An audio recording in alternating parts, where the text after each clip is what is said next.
My boss called me at night. You're fired. Your projects in office space are reassigned, goodbye. I was at home with COVID at the time and replied, okay. But she replied, what do you mean? I laughed out loud because the projects she reassigned were actually. The phone's harsh ring jolted me from feverish sleep. 2:38 a.m., my thermometer had read 102 degrees earlier that evening. COVID had ravaged my body for days, leaving me barely able to breathe without coughing. The room spun as I fumbled for my phone. Hello, my voice cracked throat, feeling like sandpaper. Leonora, my boss, Genevieve, voice sliced through the line with surgical precision. No concern for my health, no preamble. You're fired. Your projects in office space are reassigned, goodbye. The word should have devastated me. 3 years of dedication, countless all-nighters, innovative campaigns that transformed the company, all discarded in the middle of the night. Call, while I was battling an illness that had killed millions. But instead a strange calm washed over me. I replied simply, pause. What do you mean? Confusion had replaced her confident tone. I couldn't help it. I laughed, a genuine, hearty laugh that triggered a coughing fit. What's so funny? She demanded. Through labored breathing I managed to respond, nothing, Genevieve. You just don't realize what you've done. Are you threatening me? Her voice pitched higher. Not at all. Just observing goodbye, Genevieve. I hung up, still smiling, despite my fever projects she just claimed, the ones she thought would advance her career were actually elaborate traps she had unwittingly set for herself and she had just stepped right into them. If you've ever been blindsided by betrayal, that hollow feeling in your chest, that moment when someone you trusted reveals their true colors, stay with me as this story unfolds. I promise the ending will be worth every minute of your time. If you're enjoying these true stories of justice served, take a second to like and subscribe so you never miss our next upload. My name is Leonora Deborah. For that nighttime call. I was the associate creative director at one of the top marketing firms in the country.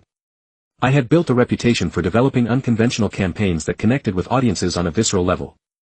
My work had won awards and brought in millions for our clients. What I lacked in corporate politics skills, I made up for with raw creative talent. Let me take you back to how it all began. 3 years earlier, I'd arrived at the firm fresh from a smaller agency, buzzing with ideas and the drive to make them reality. Genevieve Weston had personally recruited me, gushing about my portfolio and promising I'd have creative freedom to push boundaries. Your campaigns speak to people in ways others can achieve. She told me during our first meeting that's what we need here. For the first 6 months she was my biggest cheerleader. She'd showcase my concepts to clients nodding enthusiastically as I explained my vision. The leadership team seemed impressed. I felt I'd found my professional home. Then came the Ashton account, a struggling luxury watch brand needing reinvention. I developed a campaign focusing on time as a witness to life's most intimate moments rather than a status symbol. It was risky, emotional and nothing like their previous marketing campaign. Launched, sales increased by 42% in the first quarter. The industry took notice. Award nominations rolled in. That's when I first noticed the shift. During the celebration dinner, our CEO raised a glass to Genevieve, brilliant vision for Ashton. She stood basking in applause. When I conceived this approach, I knew it would resonate with a younger demographic. I sat stunned, my congratulatory smile freezing on my face. Not once did she mention my name or contribution. Later that night I confronted her outside the restaurant. I worked around the clock on that campaign, Genevieve. You didn't even acknowledge me. She adjusted her coat, not meeting my eyes. Don't be so sensitive, Leonora. This is how business works. We're a team. The important thing is the company succeeds.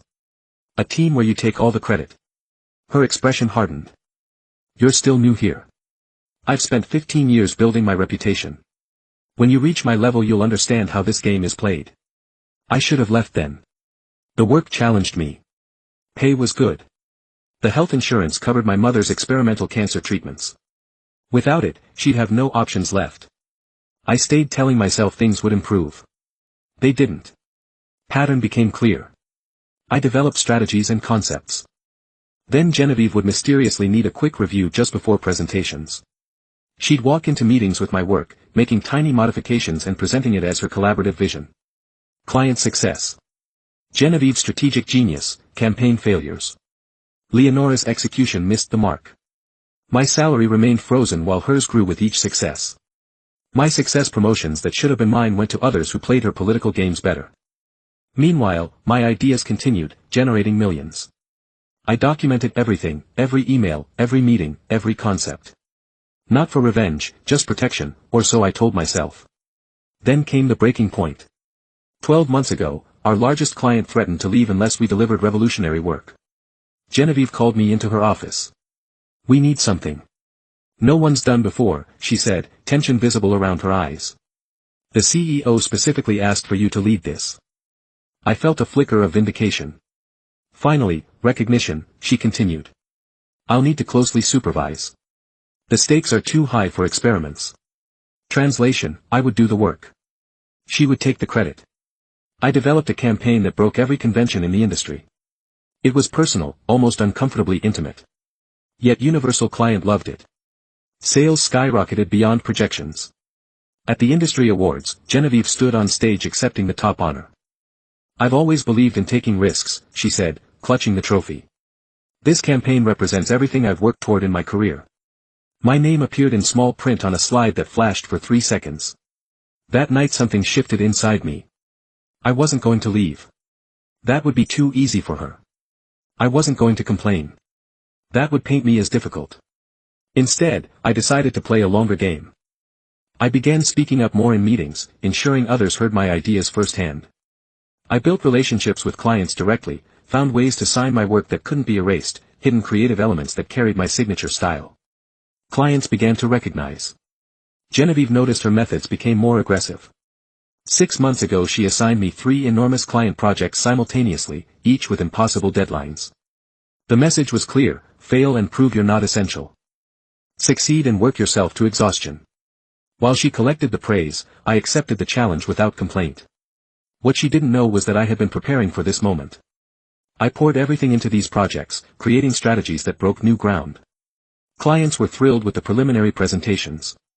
Plans were innovative, forward-thinking and implemented exactly as written, subtly problematic. That's when I recognized her true game. These weren't just tough assignments, they were calculated snares.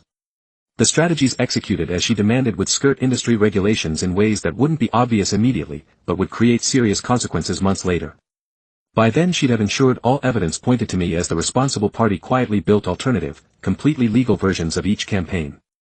I launched these clean versions while creating a paper trail showing Genevieve's explicit push for the problematic approaches.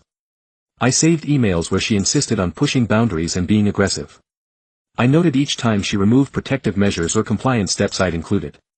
"We don't need all these disclaimers," she'd say, deleting sections of my work. "They dilute the message."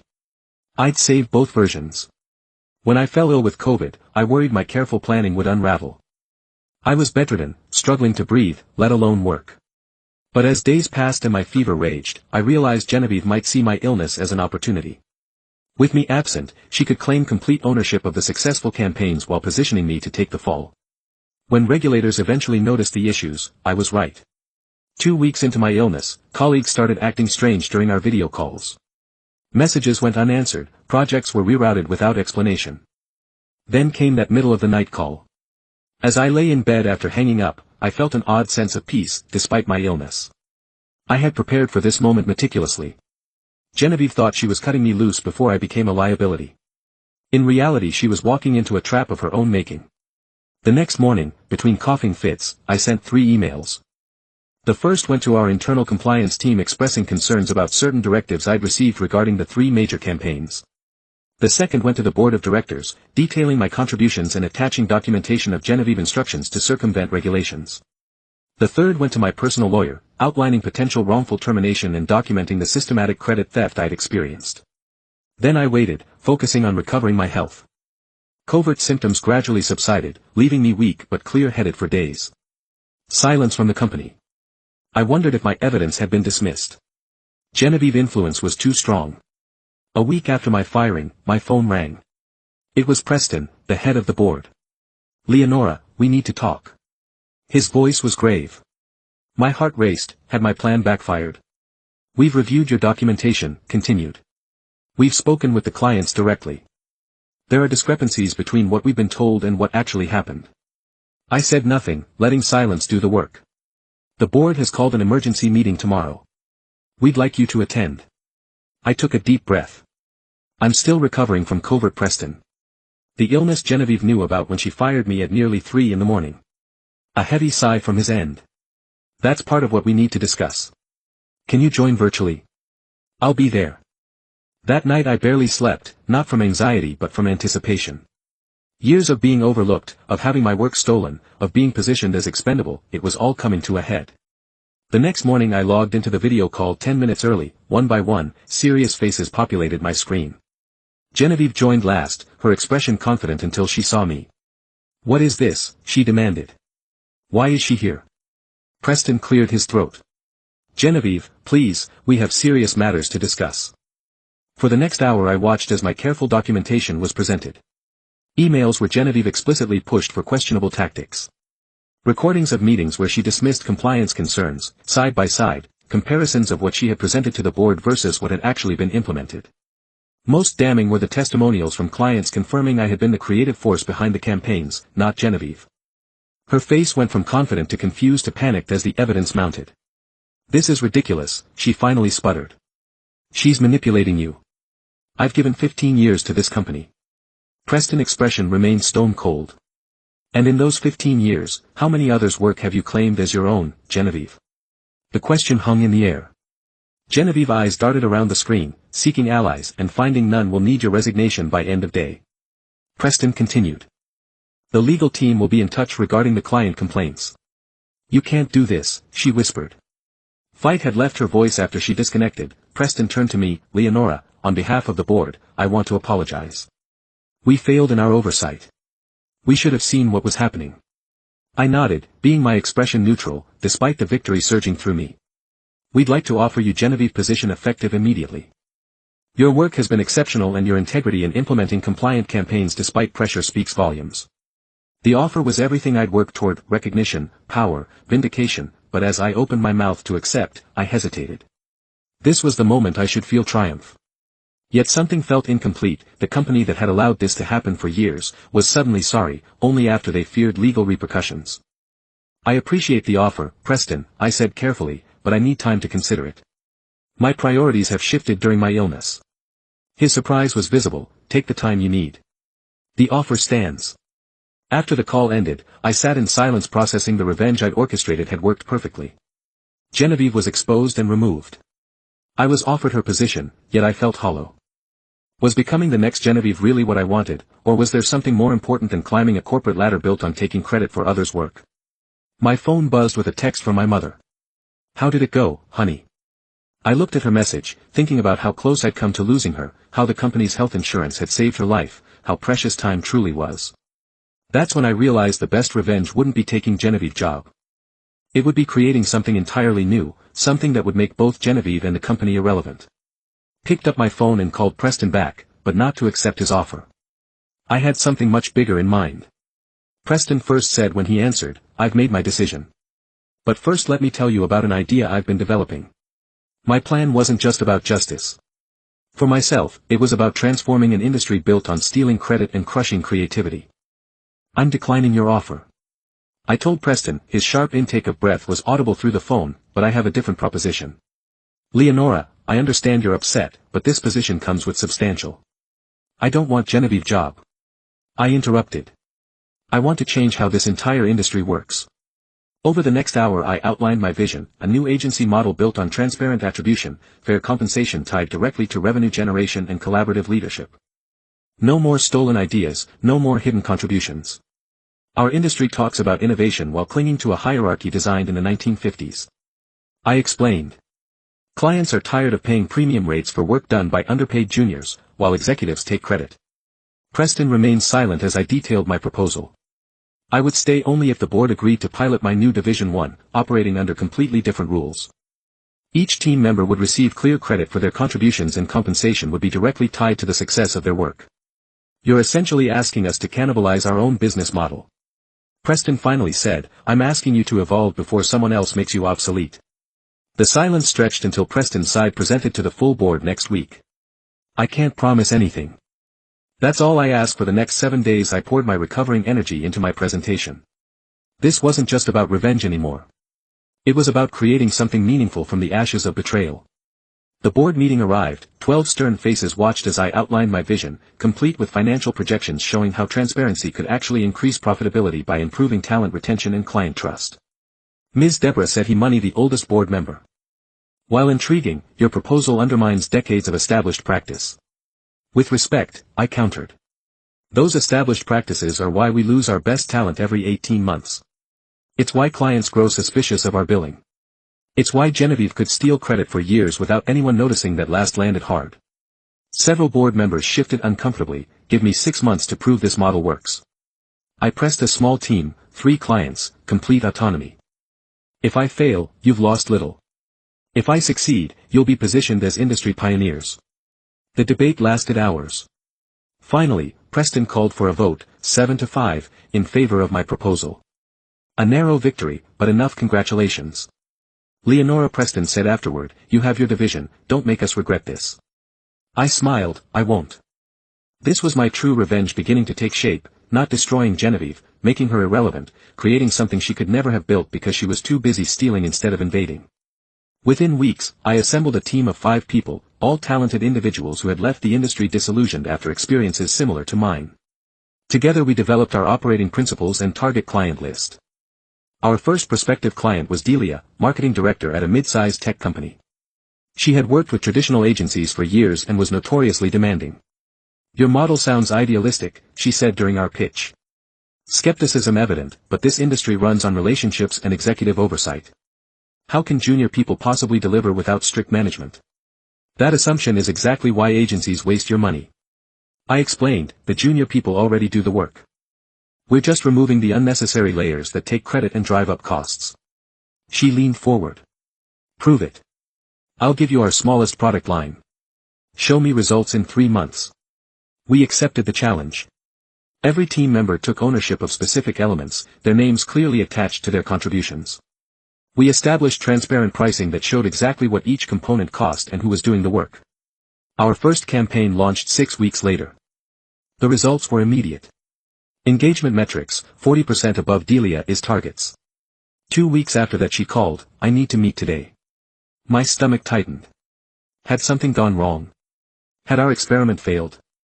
Already that afternoon I sat across from Delia trying to read her expression.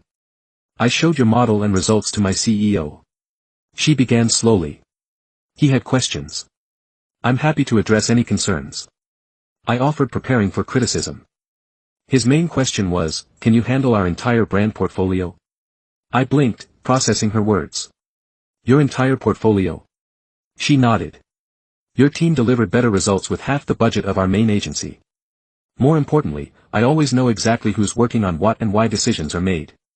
No more mysterious charges or executives taking credit for junior work. This was at our first major validation, and not just a client, but a significant one whose business would establish our division as viable. We'd need to grow our team, I said, mind racing, but we can handle it. Delia smiled, good, because I've already recommended you to 2 other companies. They'll be calling this week. News travels fast in our industry. Within 2 months we had 7 clients. By month 4 we'd grown to 15 team members. Our transparent model was resonating with clients tired of traditional agency games. The original board members who had voted against me watched in stunned silence as our division's revenue grew. Preston, to his credit, became our strongest advocate. This is the future, he declared during a company-wide meeting as I presented our division's results. Leonora has shown us a better way forward. Seeing my name and contribution acknowledged publicly felt like water after years in the desert. But the true satisfaction came from watching my team receive the same recognition. Then came the industry conference, the same one where Genevieve had accepted an award for my work a year earlier. Our division was nominated for innovation in business practices. As I prepared my acceptance speech, ever optimistic, my assistant rushed in. Leonora, you need to see this. She handed me her phone. On screen was an announcement. Genevieve had launched her own agency, claiming to pioneer a revolutionary, transparent model of credit and compensation. My blood boiled even now. She was stealing my ideas. I scrolled further, reading the details of her announcement. Her version was a pale imitation, surface-level transparency with the same old power structures beneath. She didn't understand the fundamental principles that made our model work, because she'd never created anything herself. Should we respond? My assistant asked. I considered it for a moment, then handed back her phone. No, the market will sort this out. That evening at the award ceremony, I felt a familiar tension. As they announced the innovation category, the spotlight landed on our table as they called our names. Standing at the podium, looking out at the industry that had nearly broken me, I felt a strange calm.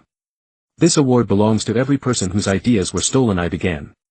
Every creative who watched someone else take credit for their work, every junior who was told to wait their turn while their contributions powered someone else's promotion. The room grew uncomfortably quiet. Our model works, not because it's noble, because it's honest. Talent flows to places where it's valued. Clients stay where they trust the process, simply better business. I spotted Genevieve in the crowd. Her expression unreadable to those attempting to copy our approach. Transparency isn't a marketing tactic. It's a complete reinvention of how we work, reward and create. You can't fake it.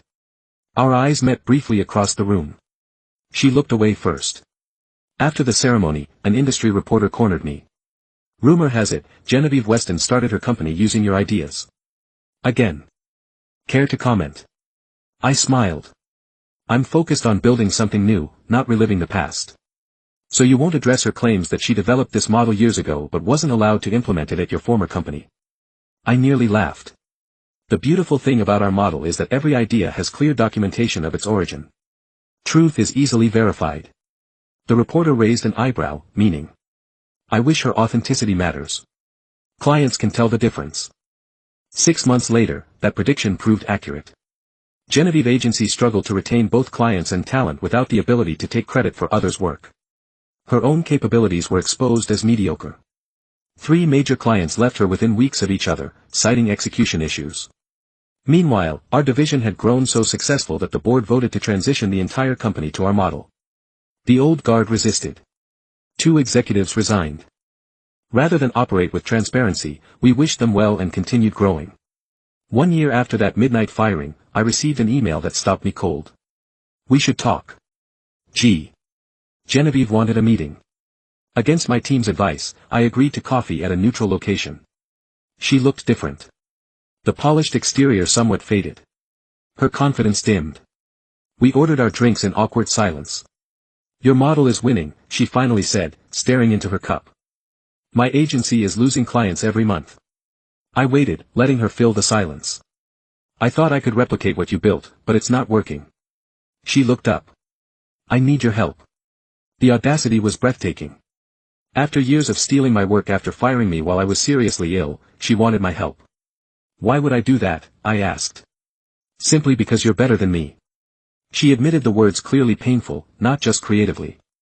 You built something I can't figure out how to copy. I studied her face. Searching for manipulation, I found only desperation. You never understood what makes the model work. I said, it's not about the structure or the compensation formulas. It's about actually valuing people's contributions instead of seeing them as stepping stones for your advancement. She wins. I can learn. Can you, after 15 years of taking credit for others, work? She had no answer for that. Here's what I can offer. I said finally, not a partnership or collaboration, but advice. Start over, close your agency. Take time to create something, anything truly yours. Experience what it's like to build rather than take, then maybe you'll understand why our model works. That's your help. Telling me to quit. That's my honesty, something you never gave me. She left shortly after, angry and humiliated.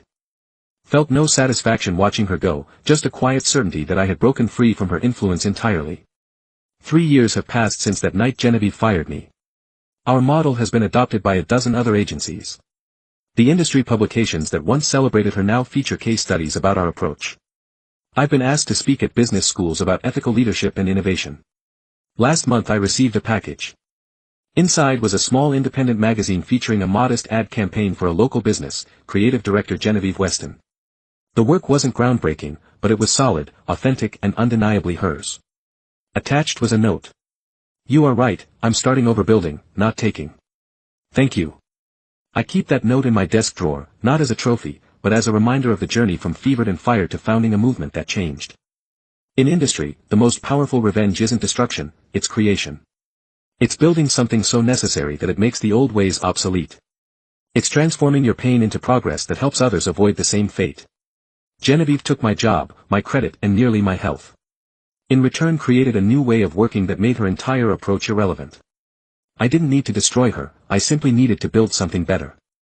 She fired me at my lowest moment thinking she was cutting me loose before I became a liability. Instead, she freed me to create something she could never have imagined, a system where people like her can no longer thrive by taking credit for others. Brilliance, the sweetest revenge of all, using their betrayal as fuel to build something that ensures no one can ever do to others what they did to you.